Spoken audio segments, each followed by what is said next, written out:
Hello दोस्तों, आपको कपिल के कहानियां चैनल में स्वागत है। शब्दों का उत्तर मौन से, बुद्ध और क्रोधी ब्राह्मण की कालजयी गाथा। यह कहानी आज से हजारों साल पहले की है, जब आध्यात्मिकता की धारा अपनी पूर्णता पर प्रवाहित थी और शांति तथा आत्मज्ञान की खोज में गौतम बुद्ध अपने शिष्यों के साथ मगध साम्राज्य के एक शांत और मनोरम गांव में पधारे थे। यह गांव विंध्याचल की तलहटी में बसा था, जहां सुबह की पहली किरणें खेतों में बिछी ओस की बूंदों को मोतियों सा चमकाती थीं और शाम को बहती पवन में दूर कहीं से वैदिक मंत्रों की प्रतिध्वनि सुनाई पड़ती थी। गांव के लोग सीधे सादे और धर्मपरायण थे और उनके जीवन में प्रकृति का सामंजस्य साफ झलकता था। बुद्ध के आगमन की खबर किसी सुगंधित हवा की तरह गांव-गांव और नगर-नगर फैल गई। दूरदराज के गांवों से लोग पैदल, बैलगाड़ियों पर या जैसे भी संभव हो चलकर उनके दर्शन करने और उनके ज्ञानवर्धक प्रवचन सुनने के लिए उमड़ने लगे।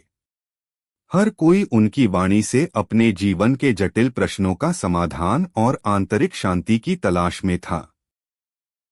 बुद्ध के आसपास सदैव एक सकारात्मक ऊर्जा का घेरा महसूस होता था, जो उनके पास आने वाले हर व्यक्ति को अपनी ओर खींच लेता था। बुद्ध अपने कुछ प्रमुख शिष्यों आनंद, सारिपुत्त और मौदगल्यायन के साथ गांव के ठीक बाहर एक विशाल और प्राचीन बरगद के पेड़ के नीचे बैठे थे। यह पेड़ सदियों पुराना था, जिसकी शाखाएं दूर दूर तक फैली थीं, मानो वह स्वयं ज्ञान की छत्रछाया दे रहा हो। बुद्ध के चेहरे पर एक अलौकिक शांति थी, जो सूर्य के ताप में भी शीतलता का अनुभव कराती थी। उनकी आंखें, जो अक्सर हल्की बंद रहती थीं, करुणा और असीम समझ से भरी थीं। वे अपने शिष्यों और उपस्थित विशाल जनसमूह को धर्म के 8 गुना मार्ग, दुहक से मुक्ति के 4 आर्य सत्य और आंतरिक शांति तथा अहिंसा के महत्व के बारे में सहज और सरल भाषा में बता रहे थे। उनकी वाणी में ऐसा जादू था कि सुनने वाला हर व्यक्ति मंत्रमुग्ध हो जाता था, मानो समय ठहर सा गया हो। ब्राह्मण देवदत्त का उदय, अहंकार और ईर्ष्या की अग्नि। उसी गांव में एक प्रसिद्ध क्रोधी ब्राह्मण रहता था, जिसका नाम देवदत्त था। देवदत्त अपनी विद्वत्ता, वेदों और शास्त्रों के गहन ज्ञान के लिए दूर दूर तक विख्यात था। गांव के लोग उसे अत्यंत ज्ञानी और शास्त्रार्थ में निपुण मानते थे, और वह इस प्रशंसा का आदी था। परंतु उसके ज्ञान के साथ साथ उसका स्वभाव भी अत्यंत क्रोधी, अहंकारी और ईर्ष्यालु था। वह स्वयं को गांव का सर्वोच्च ज्ञानी मानता था और उसे यह बात बिल्कुल सहन नहीं थी कि कोई अन्य व्यक्ति उसके समकक्ष या उससे ऊपर खड़ा हो। जब देवदत्त ने सुना कि एक भिक्षु, जैसा वह बुद्ध को तिरस्कारपूर्वक मानता था, उसके गांव में आकर लोगों को उपदेश दे रहा है और लोग उसे उसके देवदत्त से भी अधिक सम्मान दे रहे हैं, तो उसके हृदय में ईर्ष्या और क्रोध की एक भयानक आग भड़क उठी। यह कैसे संभव है, उसने अपने मन में सोचा। एक गृह त्यागी, जिसके पास न कोई कुल है न शास्त्र ज्ञान का प्रत्यक्ष अधिकार, कैसे मेरे गांव के लोगों को प्रभावित कर सकता है? यह अवश्य कोई ढोंगी होगा जो लोगों को भ्रमित कर रहा है। उसे लगा कि बुद्ध उसके कई वर्षों के सम्मान और अधिकार को चुनौती दे रहे हैं। उसके मन में अपमान और प्रतिशोध की भावना प्रबल होने लगी।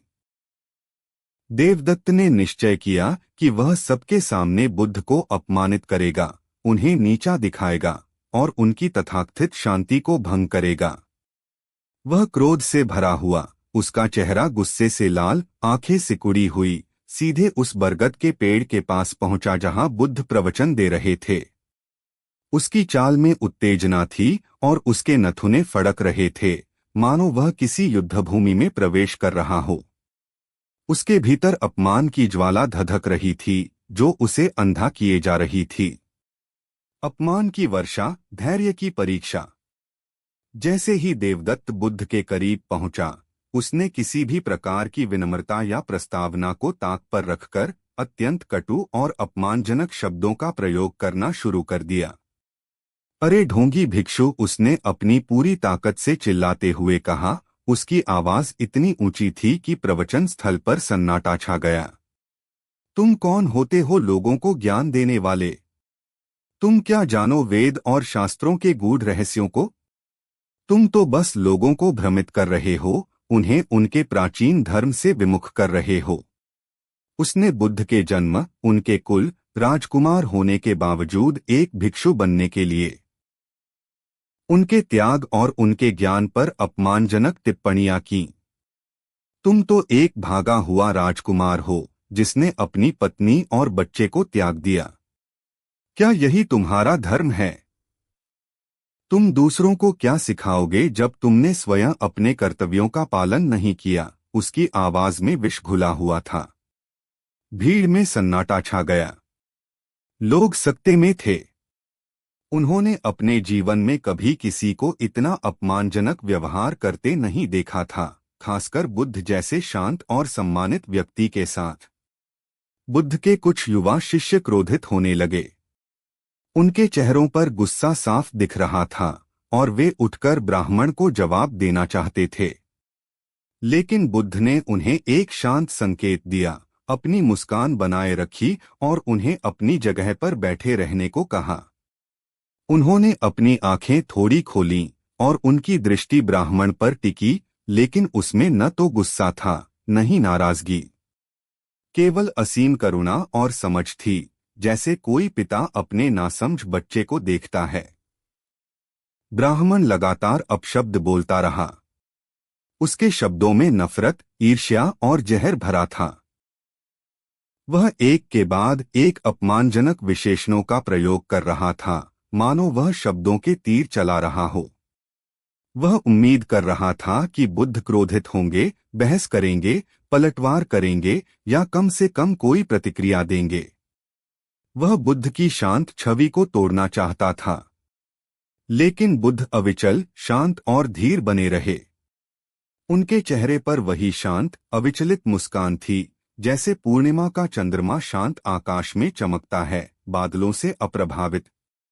उन्होंने ब्राह्मण की ओर एकटक देखा, लेकिन उनकी आंखों में नफरत या क्रोध का कोई भाव नहीं था, केवल गहरी समझ थी कि यह व्यक्ति स्वयं अपने क्रोध का शिकार है।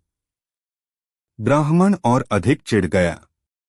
उसे लगा कि बुद्ध उसकी पूरी तरह उपेक्षा कर रहे हैं, या शायद वे कायर हैं और उसके सामने टिक नहीं सकते। क्या तुम बहरे हो? क्या तुम कुछ जवाब नहीं दोगे? क्या तुम्हें शर्म नहीं आती? तुम एक कायर हो। तुम्हारे पास कोई जवाब नहीं है, क्योंकि तुम जानते हो कि तुम गलत हो। उसने अपनी पूरी शक्ति लगाकर चिल्लाया। उसकी आवाज में निराशा और हताशा साफ झलक रही थी, क्योंकि उसका हर वार खाली जा रहा था। भीड़ में कुछ लोग असहज होने लगे। वे फुसफुसा रहे थे, बुद्ध इस अपमान का जवाब क्यों नहीं दे रहे हैं? क्या वे इतने शांत हैं कि कोई बात उन्हें छूती ही नहीं? या वे सचमुच कमजोर हैं? उनके मन में कई प्रश्न उठ रहे थे। यह सब लगभग 15-20 मिनट तक चला। ब्राह्मण ने अपनी सारी भड़ास निकाल दी। उसने अपने शब्दों के सारे अस्त्र चला दिए। जब उसके पास और शब्द नहीं बचे तो वह हांफने लगा। उसका शरीर गुस्से से कांप रहा था और उसका चेहरा खून से भरा हुआ था। उसे उम्मीद थी कि अंततः बुद्ध की चुप्पी टूट जाएगी, लेकिन ऐसा नहीं हुआ। एक अजीब सी शांति वहां छा गई, जिसमें ब्राह्मण की क्रोधित सांसों की आवाज साफ सुनाई दे रही थी। बुद्ध का अद्भुत दृष्टांत, उपहार का रहस्य। जब ब्राह्मण बिल्कुल शांत हो गया और उसके पास कहने को कुछ नहीं बचा, जब उसकी सारी ऊर्जा समाप्त हो चुकी थी, तब बुद्ध ने धीरे से अपनी आंखें खोलीं। उनकी आवाज इतनी शांत और मधुर थी, जैसे वसंत की पहली सुबह में कोयल की मीठी तान। उनकी वाणी में न कोई व्यंग्य था, न कोई आरोप, केवल सहजता। बुद्ध ने ब्राह्मण की ओर देखा। उनके चेहरे पर अब भी वही गहरी शांति और मुस्कान थी। उन्होंने धैर्यपूर्वक पूछा, ब्राह्मण, मैं तुमसे एक प्रश्न पूछता हूँ। क्या तुम इसका उत्तर दे सकते हो? ब्राह्मण ने सोचा कि बुद्ध अब शास्त्रार्थ करेंगे, उसने तुरंत अपनी कमर कस ली, क्योंकि वह शास्त्रार्थ में निपुण था। उसने गर्व से सिर हिलाया। पूछो भिक्षु, उसने कहा, मैं सभी प्रश्नों का उत्तर दे सकता हूँ। मेरे ज्ञान की गहराई को तुम नहीं जानते। बुद्ध ने धैर्य से एक शिक्षक की भांति पूछा, यदि कोई व्यक्ति किसी दूसरे व्यक्ति को कोई उपहार देता है, एक बहुमूल्य भेंट, मान लो कोई सुंदर वस्त्र या स्वादिष्ट फल, और दूसरा व्यक्ति उस उपहार को लेने से इनकार कर देता है, तो वह उपहार किसका रहता है? किसके पास वह वापस चला जाता है? ब्राह्मण ने एक पल सोचा। यह एक सीधा सा प्रश्न था, कोई गूढ़ पहेली नहीं। उसे लगा कि यह प्रश्न बुद्ध की अज्ञानता को दर्शाता है। उसने थोड़ा मुस्कुराते हुए कहा, यह तो बहुत ही स्पष्ट है भिक्षु। यदि कोई व्यक्ति उपहार देता है और दूसरा उसे नहीं लेता, उसे अस्वीकार कर देता है, तो वह उपहार देनहार का ही रहता है। वह उसी के पास वापस चला जाता है जिसने उसे दिया था। ब्राह्मण ने सोचा कि उसने बुद्ध को बड़ी आसानी से मात दे दी है। बुद्ध ने धीरे से सिर हिलाया, उनकी मुस्कान गहरी हो गई। उन्होंने अपनी आंखें थोड़ी सी बंद कीं और फिर खोलीं, मानो वे ब्राह्मण को एक गहरा सत्य दिखा रहे हों। उन्होंने शांति से और अत्यंत दृढ़ता से कहा, ठीक उसी तरह ब्राह्मण, तुमने मुझे अभी अभी बहुत सारे अपशब्द, अपमानजनक बातें, कड़वे शब्द और ढेर सारा क्रोध और घृणा दी है। तुमने मुझे यह सब एक उपहार के रूप में दिया है। बुद्ध ने अपनी बात जारी रखी। उनके शब्द ब्राह्मण के हृदय को भेद रहे थे, जैसे कोई बारीक सुई। लेकिन मैं तुम्हारे उन अपशब्दों को, तुम्हारे उस अपमान को, तुम्हारे उस क्रोध और घृणा को स्वीकार नहीं करता हूँ। मैं उन्हें लेता ही नहीं हूँ। मैंने उन्हें लेने से इनकार कर दिया है।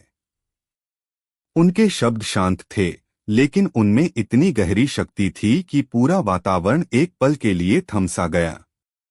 सोचो ब्राह्मण, यदि मैं तुम्हारे इस उपहार को नहीं लेता, यदि मैंने इसे लेने से अस्वीकार कर दिया है, तो वे अपशब्द, वह अपमान, वह क्रोध और घृणा किसका रहेगा?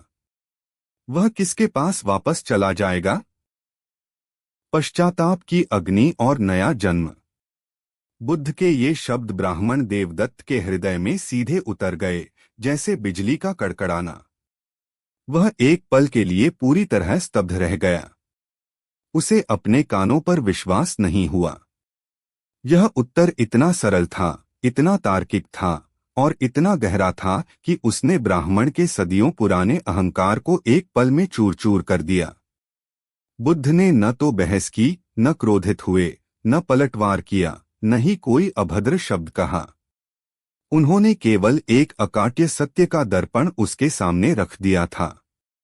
ब्राह्मण ने महसूस किया कि उसका सारा क्रोध, सारा अपमान और सारी घृणा, जो उसने इतनी मेहनत से बुद्ध पर बरसाई थी, वह तो उसी की थी, क्योंकि बुद्ध ने उसे स्वीकार ही नहीं किया था। वे सारे विषैले शब्द उसी के भीतर रह गए थे और वे अब उसे ही जला रहे थे। उसे अपनी मूर्खता और अपनी अज्ञानता पर भयानक ग्लानि हुई। उसने महसूस किया कि उसने कितनी बड़ी गलती की है। उसने एक ऐसे व्यक्ति का अपमान किया था जो करुणा का सागर था, जो केवल प्रेम और शांति फैलाना जानता था। देवदत्त का शरीर कांप उठा, लेकिन इस बार क्रोध से नहीं, बल्कि तीव्र आत्मग्लानि और पश्चाताप से। उसकी आंखों से आंसू बहने लगे, जो उसके क्रोधी चेहरे पर जमे अहं के धूल को धो रहे थे। धीरे धीरे उसने अपने माथे को झुकाया और फिर अपने घुटनों पर आकर पूरी तरह से बुद्ध के चरणों में झुक गया।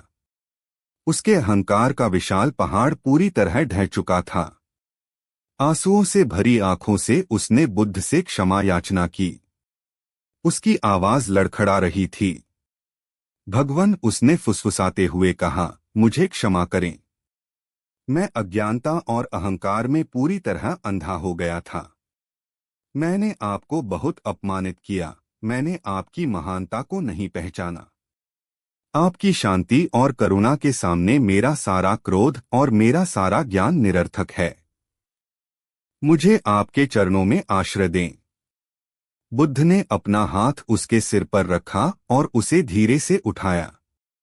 उनकी आंखों में कोई शिकायत नहीं थी, केवल असीम प्रेम और स्वीकृति थी। उठो ब्राह्मण, बुद्ध ने शांति से कहा। क्रोध एक ऐसी अग्नि के समान है जो सबसे पहले उसी व्यक्ति को जलाती है जो उसे अपने भीतर धारण करता है। तुमने आज यह सत्य स्वयं अनुभव किया है। बुद्ध की शाश्वत शिक्षाएं, जीवन के पथ पर प्रकाश।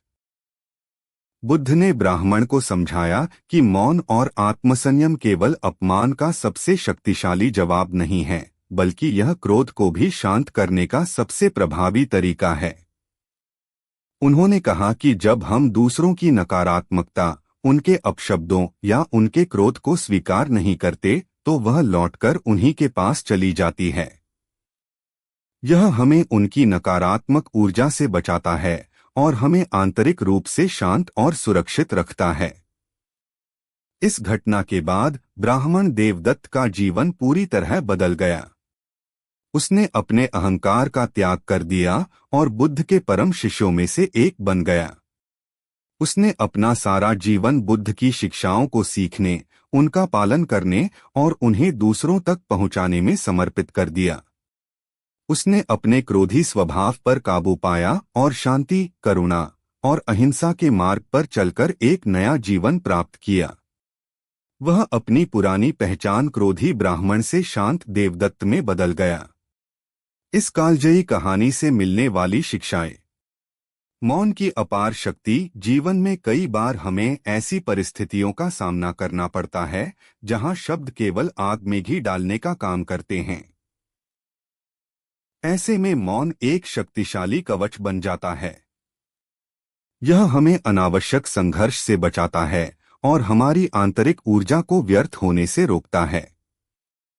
मौन अशांति के बीच शांति का सबसे प्रभावी उपकरण है। आत्मसंयम का महत्व। क्रोधित या उत्तेजित स्थिति में अपने मन, भावनाओं और शब्दों पर नियंत्रण रखना सबसे बड़ी आंतरिक शक्ति का प्रदर्शन है। यह हमें आवेग में आकर ऐसी बातें कहने या ऐसे कार्य करने से बचाता है जिन पर हमें बाद में पछतावा हो। आत्मसंयम हमें अपनी प्रतिक्रियाओं पर नियंत्रण देता है, न कि परिस्थितियों को हम पर। असीम करुणा का मार्ग। दूसरों के प्रति करुणा, सहानुभूति और समझ रखना हमें उनके क्रोध या नकारात्मकता से अप्रभावित रहने में मदद करता है। जब हम समझते हैं कि कोई व्यक्ति क्रोधित है क्योंकि वह स्वयं पीड़ा में है, तो हम उससे क्रोधित होने के बजाय उसके प्रति अधिक करुणा महसूस करते हैं। यह दृष्टिकोण हमें नकारात्मकता के चक्र को तोड़ने में मदद करता है।